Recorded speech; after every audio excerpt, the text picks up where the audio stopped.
Hello everyone, मेरा नाम अक्षता अग्रवाल है और मैं क्लिनिकल डाइटिशियन हूँ। आज का जो टॉपिक मैंने चूज़ किया इस वीडियो के लिए वो है जेस्टेशनल डायबिटीज़। तो पहले जान लेते हैं कि जेस्टेशनल डायबिटीज़ होता क्या है। कभी कभार क्या होता है कि जब हमारी बॉडी में हार्मोन चेंज होता है ड्यू टू प्रेगनेंसी, तो प्रेगनेंसी के दौरान हमारे ब्लड शुगर लेवल्स जो हैं वो हाई रहने लगते हैं। बट ये एक टेम्प्रेरी सिचुएशन होती है। तो जब ये एक टेम्प्रेरी सिचुएशन होती है only till the baby is delivered, तो इसको हम लोग कहते हैं जेस्टेशनल डायबिटीज़।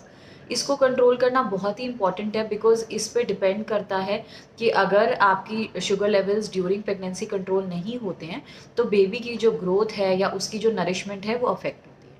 तो ज़्यादातर चीज़ें जो हम लोग एक होम रेमेडीज़ यूज़ करते हैं डायबिटीज़ को कंट्रोल करने के लिए, उसमें से कुछ चीज़ें ऐसी हैं जो जेस्टेशनल डायबिटीज़ में हम नहीं दे सकते, क्योंकि हम लोग ऐसा मानते हैं कि तासीर गर्म हो तो प्रेग्नेंट लेडी को बहुत ज़्यादा हम गर्म तासीर की चीज़ें नहीं दे सकते। तो ज़्यादातर हम लोग जैसे मेथी सीड्स यूज़ करते हैं शुगर कंट्रोल करने के लिए, या दालचीनी यूज़ करते हैं। पर प्रेग्नेंट वुमेन के केस में हम लोग अवॉइड करते हैं इसको देना।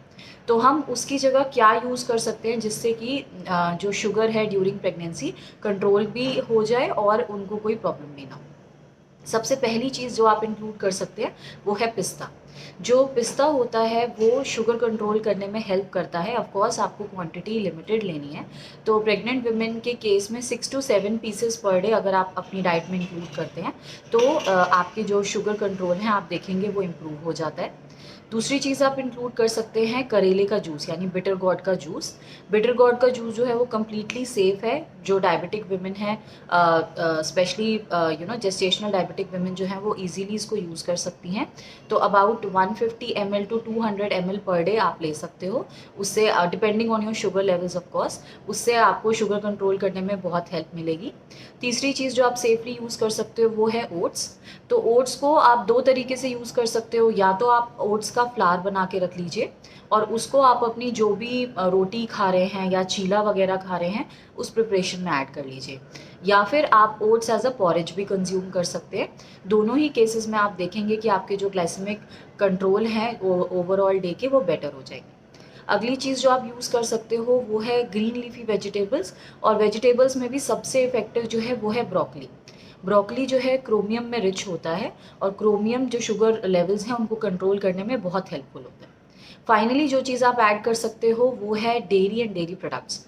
अब dairy and dairy products directly sugar control नहीं करते हैं, पर क्योंकि उससे काफ़ी देर तक पेट भरा रहता है और प्रोटीन के बहुत अच्छे सोर्स होते हैं, तो उनको जब आप कंबाइन करते हो रेगुलर कार्ब्स के साथ तो वो एक जो मील एज अ एक जो कंप्लीट मील बनती है उसका जो ग्लाइसेमिक इंडेक्स होता है वो कंपैरेटिवली बेटर होता है rather than taking only carbohydrates. तो आई वुड रिकमेंड कि आप दिन में 2 से 3 dairy products in the form of milk, paneer, curd ज़रूर ऐड करें अपनी डाइट में। ये भी आपको ओवरऑल आपकी जो ग्लाइसेमिक कंट्रोल है उसको करने में हेल्प करेगा।